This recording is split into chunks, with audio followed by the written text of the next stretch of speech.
علاج نہ ہو، نوکری چلے جانا، کوئی ایسا حادثہ ہو جانا، کوئی ایسی چیز ہو جانا جس سے آپ ٹکر لے ہی نہیں سکتے. دیکھیں، نہ ہمارا پیدا ہونا ہمارے بس میں، نہ ہمارا مرنا.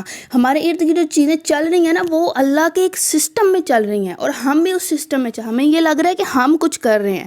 ہمارے بس میں 0.00% بھی کچھ نہیں ہے. اس لیے وہ فیصلے، وہ واقعات ہماری زندگی میں جو ہوتے ہیں، ہم کسی سے پیار کرتے ہیں، کسی سے محبت کرتے ہیں، وہ ہمیں نہیں ملتا، کیونکہ وہ ہماری قسمت میں نہیں ہے. ہم جس سے شادی کرتے ہیں وہی ہماری قسمت میں ہے.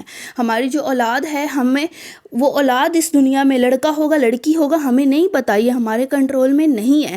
تو ایسی بہت ساری چیزیں جو ہمارے کنٹرول میں ہی نہیں ہے، ہم کچھ کر ہی نہیں سکتے. ہم تو ایک چیز اٹھا کے دوسری جگہ پہ نہیں رکھ سکتے، کیونکہ یہ ہمارے کنٹرول میں چیزیں نہیں ہیں. یہ اللہ کا ایک نظام ہے. سورج ٹائم سے نکلتا ہے، ٹائم پہ غروب ہوتا ہے. اس دنیا میں بچے آتے ہیں، لوگ مر جاتے ہیں.